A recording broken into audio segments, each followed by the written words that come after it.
কি গো বড়দি, আজকে তো দেখছি তুমি ভালোই সাজগোজ করছো। হঠাৎ করে এত সাজগোজের মানে কি সেটাই তো বুঝতে পারলাম না। আজকে একটু আমি সাজতে বসেছি, তুই এমনিতেই আমাকে খটা দিচ্ছিস। কই আমি সাজবো, তা না করে তুমি নিজেই এত সাজো। হঠাৎ করে এত সাজগোজ কিসের জন্য সেটাই তো বুঝতে পারলাম না। মাঝে মাঝে একটু নিজের জন্য সাজতে হয়, তাহলে মন ভালো থাকে। কার জন্য যে সাজতে বসেছো সেটা তো আমি ভালো করেই জানি। তুই যেটা জানিস সেটা বল। তুই চিন্তা করিস না, তোর স্বামীকে কেড়ে নেব না।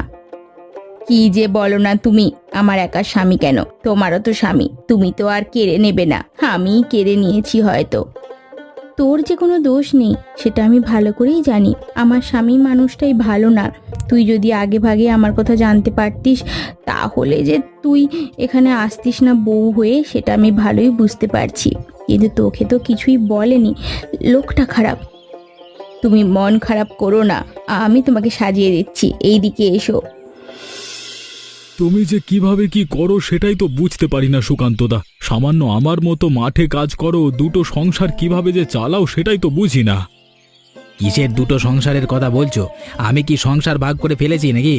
আরে আমার তো সংসার একটি, শুধুমাত্র দুটি বিয়ে করেছি, দুই বউ একই ঘরে থাকে, সমস্যা হচ্ছে না।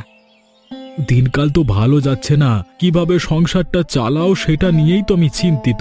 আমাদের একটা সংসার, একটা বউ, সেটাই ঠিকঠাক মতো চালাতে পারি না। তুমি যে সামান্য কিভাবে এই কাজটুকু করে সংসার চালাও সেটাই তো আমি বুঝি না। আমাকে নিয়ে হিংসে হচ্ছে নাকি? যদি হিংসে হয় বলতে পারো, তোমার জন্য আমি একটি মেয়ে দেখে দিচ্ছি, নিজেও দুটো বিয়ে করব, আর তখন তোমারও দুটো বউ হবে, আমাকে তখন আর তোমাকে হিংসে করতে হবে না। মাপ চাই বাবা, একটা বউ সেটাই ঠিকঠাক মতো চালাতে পারছি না, প্রতিদিন বাড়িতে ঝামেলা লেগে থাকছে। তারপর যদি আরো একটা বিয়ে করতে চাই তাহলে যে আমার একদমই অবস্থা খারাপ হয়ে যাবে। তুমি চাইলে আর একটা করতে পারো। আমাকে নিয়ে তোমাদের ভাবতে হবে না, আমি আর একটা বিয়ে করব, সে সিদ্ধান্ত কদিন আগেই নিয়ে ফেলেছি। মেয়েও দেখেছি, সময় হলেই করে নেব। এসব কি বলছো সুকান্তদা? কিছুদিন আগেই তো তুমি আর একটা বিয়ে করলে, এখন আরো একটা বিয়ে করতে চাচ্ছ, এর মানে কি? আরে আমি তো মজা করছিলাম, তুই বুঝি সত্যি সত্যি মনে করলি? হ্যাঁ, আরে মজাও বুঝিস না।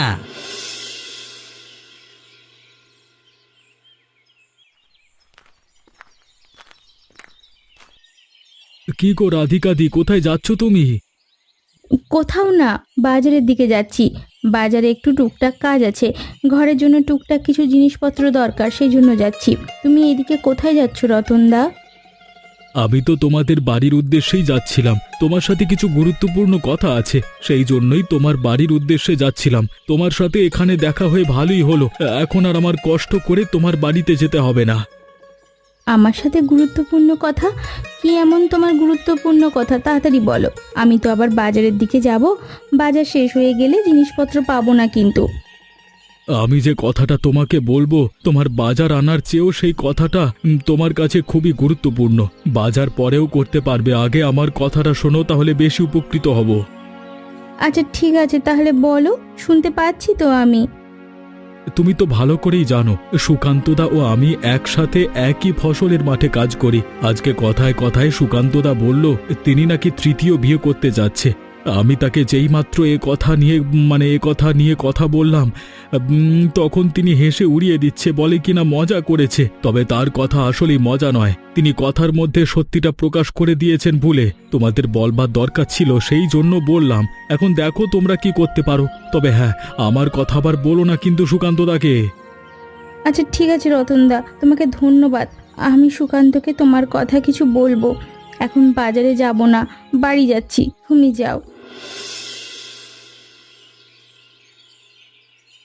কি গো বড়দি, তুমি না একটু আগেই বাজারের উদ্দেশ্যে গেলে কিছু বাজার করতে, খালি হাতে ফিরে এলে যে? বাজার যদি না করো তাহলে কালকে রান্না হবে না।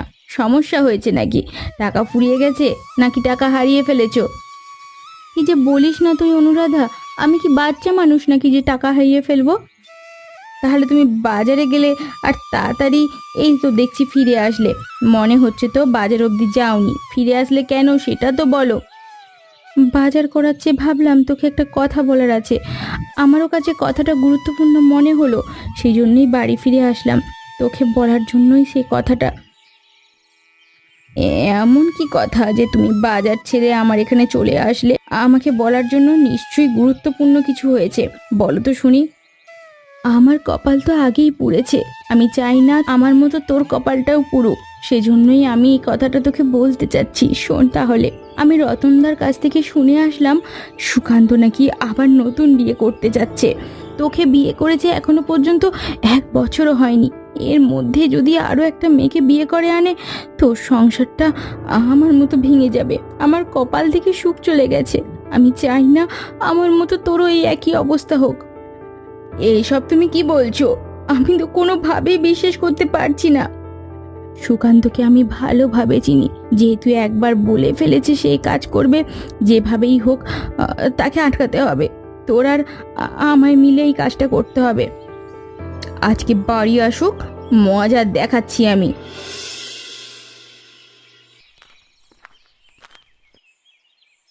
কি হয়েছে? সন্ধ্যেবেলায় তোমরা ঘরে না গিয়ে বাইরে এখানে এভাবে দাঁড়িয়েছো কেন দুজন? না, আরে ঘরে কোনো কাজ নেই সেগুলো করো। এখানে মানে বসে থেকে কোনো কাজ আছে নেই তোমার? হ্যাঁ, আমাদের কাজ আছে নাকি? হ্যাঁ, সেটা পরে দেখব। আগে আপনি আমার একটা কথার উত্তর দেন।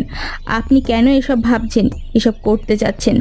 আপনি যদি এবার এসব করেন, রাধিকা কিন্তু কিছু বলেনি, আমি কিন্তু আপনাকে ছেড়ে দেব না, বলে দিচ্ছি। কি সব কথা বলছো তোমরা? কিছুই তো বুঝতে পারছি না। আগে একটু আমাকে খোলসা করে বলো, তাহলেই তো আমি বুঝতে পারবো। কথার আগা মাথা কিছুই বুঝি না, মাঝখান থেকে বলবে মানে বললে হবে নাকি? হ্যাঁ, এখন আপনি কিছু বুঝতে পারছেন না। আমার কপালটা যেভাবে পুড়িয়েছেন, আমি চাই না অনুরাধার একইভাবে আমার মতো সেরকম কষ্ট করুক। সেজন্যই ওকে আমি সবটা বলে দিয়েছি। কি বলেছো তুমি অনুরাধাকে? আপনি নাকি নতুন করে আরেকটা বিয়ে করতে যাচ্ছেন, সেই কথাই বলেছে। তোমরা পাগল হয়ে গেলে নাকি? এসব কথা কে বলেছে তোমাদের? নিশ্চয়ই রতন বলেছে, তাই না? আমি তো ওর সাথে মজা করছিলাম, কালকে বেড়াকে ধরে মজা দেখাবো। রতনদা আমাদের কিছু বলেনি, গ্রামের সবাই এসব কথা শুনেছে ও বলছে। তুমি যদি এমনটা করো তাহলে কিন্তু তোমার খবর আছে, বলে দিলাম। কানের কাছে বক বক করো না, মেজাজটা খারাপ করো না।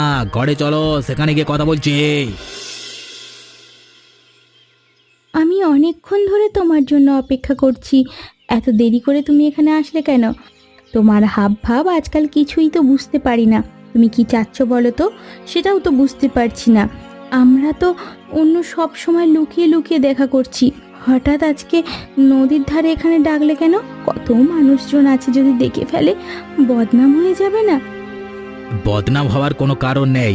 আমি আমার সিদ্ধান্ত নিয়ে ফেলেছি। তুমি যদি রাজি থাকো তাহলে আজকে আমরা বিয়ে করব এবং তুমি আমার বাড়িতে যাবে। তাহলে লোকজন কখনো আর কিছুই বলতে পারবে না। সেই জন্যই আজকে তোমাকে এখানে ডেকেছি। সত্যি সত্যি আমরা বিয়ে করব? আমি তো কোনোভাবেই বিশ্বাস করতে পারছি না। আমি তো তোমার বাড়ি ঘর সম্বন্ধে কিছুই জানি না। বিয়ের আগে সবকিছু একবার দেখার দরকার ছিল।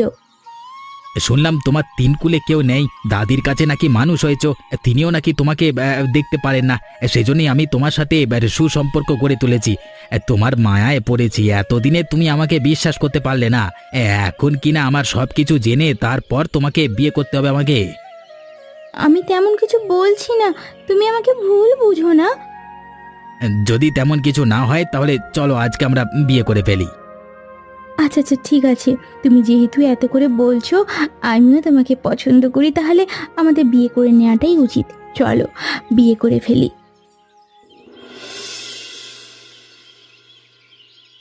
কই তোমরা এদিকে এসো, বেরিয়ে এসো। আর দেখো বাড়িতে নতুন মেহমান এসেছে। আরে কই গো, বাড়িতে আছো নাকি? তাহলে এদিকে এসো। আপনি কাদের ডাকছেন? আমি তো বুঝতেই পারলাম না। আরে একটু অপেক্ষা করো, একটু পরেই বুঝতে পারবে। এ কি, আপনি এ কাকে নিয়ে এসেছেন? এই মেয়েটি কে? একে তো চিনতে পারলাম না। আমি এই মেয়েটিকে বিয়ে করে এনেছি। এখন থেকে এই মেয়েটি আমাদের বাড়িতেই থাকবে। এই মেয়েটাই ছোট বউ এ বাড়ির। আপনি আবারও আবারও বিয়ে করে এনেছেন?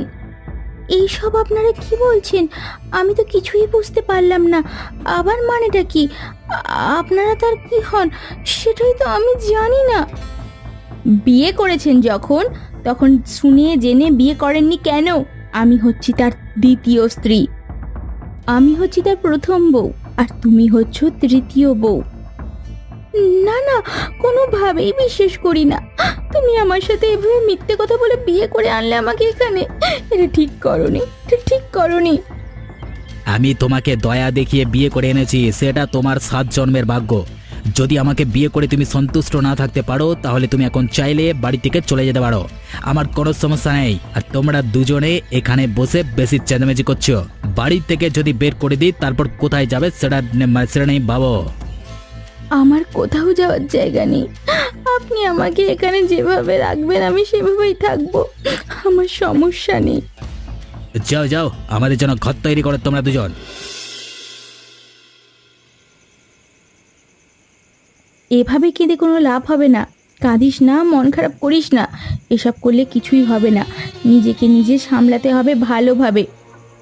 নিজেকে বোঝানোর অনেক রকমের চেষ্টা করেছি, কোনোভাবেই পারছি না। বারবার শুধু আমার সব কিছু চোখের সামনে ভাসছে। কিভাবে আমি এসব ভুলে যাব বলো তো? লোকটা কিভাবে পারলো এটা করতে, এটাই আমি বুঝতে পারছি না। গতকালই জিজ্ঞাসা করলাম, সে তখন বলল এসব মিথ্যে। আজকে কিনা আরেকটা মেয়েকে নিয়ে এসেছে বউ হিসেবে। আমি এখন তার কেউ নই। ঘর থেকেও আমাকে বের করে দিয়েছে। দেখলে তো, সব কিছুই তো আমার চোখের সামনে ঘটেছে। আমি কি করব বল? কিছুই তো করতে পারছি না। ওই মেয়েটাকে আমি কোনোভাবেই এই বাড়িতে শান্তিতে সংসার করতে দেব না। এই বাড়ি থেকে ওকে আমি জ্বালিয়ে পুড়িয়ে তারপর পাঠিয়ে দেব। মনে রেখো তুমি। আমি তোকে একটা কথা বলি, তুই রাগ করিস না। আচ্ছা ঠিক আছে, বলো। যে মেয়েটা নতুন বউ এসছে, ওর আসলে কোনো ধরনেরই দোষ নেই। তোকে যেদিন বিয়ে করে এনেছিল তখন যদি আমি তোর সাথে এরকম খারাপ ব্যবহার করতাম তাহলে তুই এ বাড়িতে থাকতে পারতিস না, নয়তোবা আমি থাকতে পারতাম না। কিন্তু আমি ভালোভাবেই জানি তোর কোনো দোষ ছিল না, সেজন্যই আমি তোর সাথে ভালো ব্যবহার করেছি। আমি চাই তুইও মেয়েটার সাথে খারাপ ব্যবহার করিস না। এখন আমি বুঝতে পারছি তখন কতটা কষ্ট হয়েছিল তোমার। তুমি যেহেতু বলছো ওই মেয়েটাকে, আমি আর হিংসা করব না, ভালো ব্যবহার করব।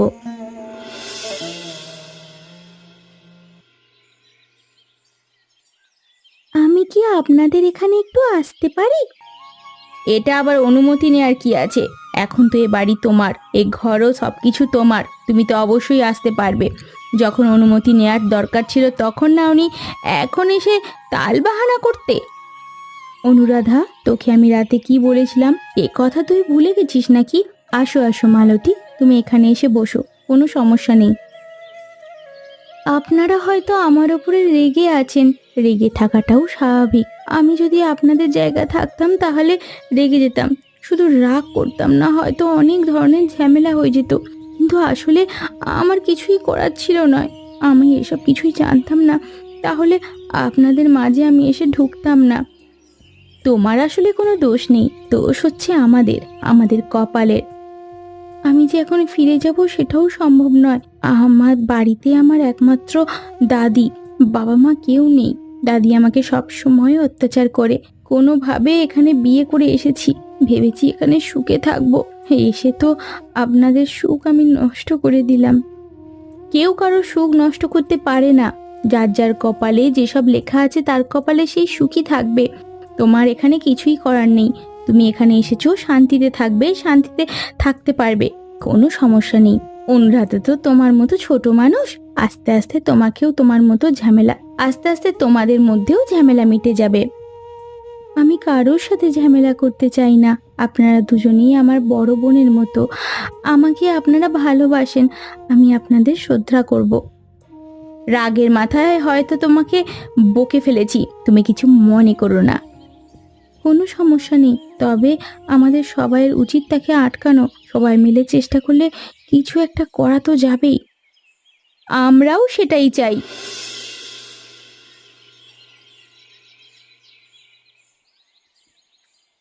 এ আমি কি দেখছি? অনেকদিন পর সুকান্তদা কোত্থেকে এখানে আসলে? অনেকদিন ধরে তো তাকে তো এখানে কোথাও দেখতে পাচ্ছিলাম না। কোথায় যে থাকে সেটাও তো বুঝি না। আমার সাথে কথা বলবার তোর কোনো দরকার নেই। তোর মতো মানুষের সাথে আমি কথা বলতে চাই না। আমার পরিবারে তুই ঝামেলা লাগাস। আমি আবার কি ঝামেলা লাগিয়েছি? তুমি যেটা ভাবছো সেটা আসলে মিথ্যে। তুমি ভালো করে জেনে দেখো, আমি কোনো ঝামেলা লাগাইনি। আমি কি ভাবছি সেটা তুই কিভাবে বুঝতে পারলি বলতো? তোর কথার মধ্যে তো গরমিল আছে, সেই জন্যই তো আমি বুঝে পেলি তুই ঝামেলা লাগাতে চেয়েছিলিস। কিন্তু দেখ, তুই কোনো ঝামেলা লাগাতে পারিসনি। আমি নতুন করে বিয়ে করেছি, আনন্দে আছি, সুখে শান্তিতে দিন পার করছি। তুই সে আগের মতো আছিস। আরে তুমি বিয়ে করে সুখে আছো সেটা দেখেই তো ভালো লাগছে। নতুন নতুন বিয়ে করেছো, সেই জন্যই তো তোমাকে আজকাল দেখতে পারি না। মনে হচ্ছে বাড়ির মধ্যেই থাকো সারাক্ষণ নাকি? আমি কোথায় থাকবো না থাকবো সেই কৈফিয়ত তোকে দিতে হবে নাকি? তুই এখান থেকে যা, না হলে আমি কিন্তু চলে যাচ্ছি। তোর সাথে কোনো ধরনের কথায় আমি বাড়াতে যাচ্ছি না। সুকান্তদা, এভাবে রেগে যাচ্ছ কেন? নতুন বিয়ে করেছো, আমাদের মিষ্টি মুখ করাবে না? মানে তা না, রেগে যাও।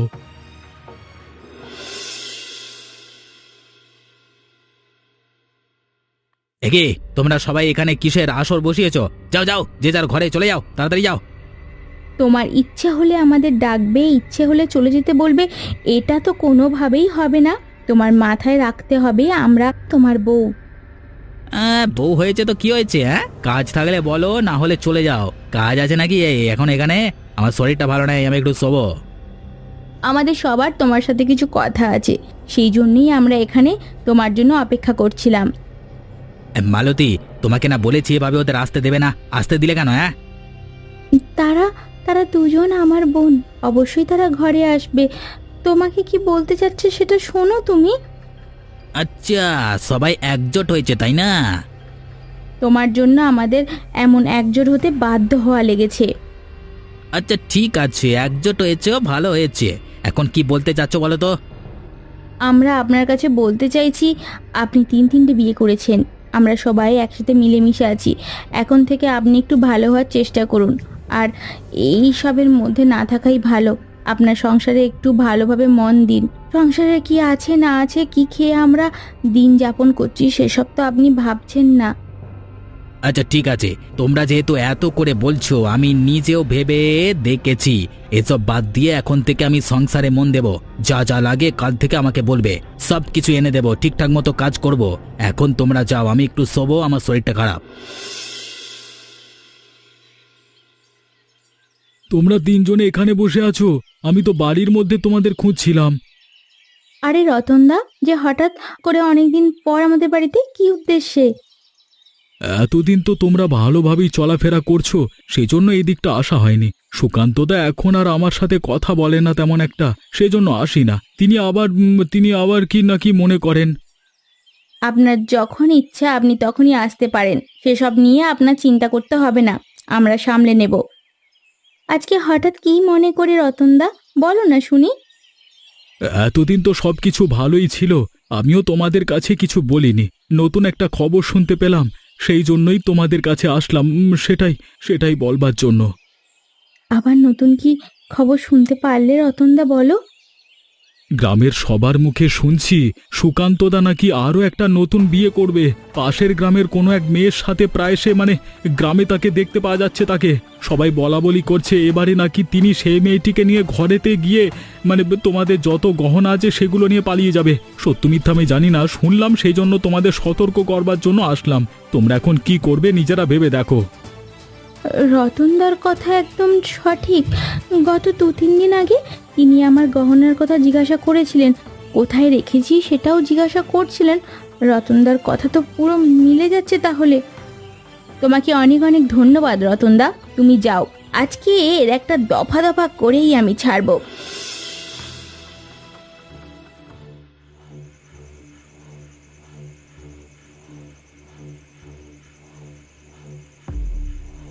কি গো, এত রাতে তুমি কোথায় যাচ্ছ ওইদিকে?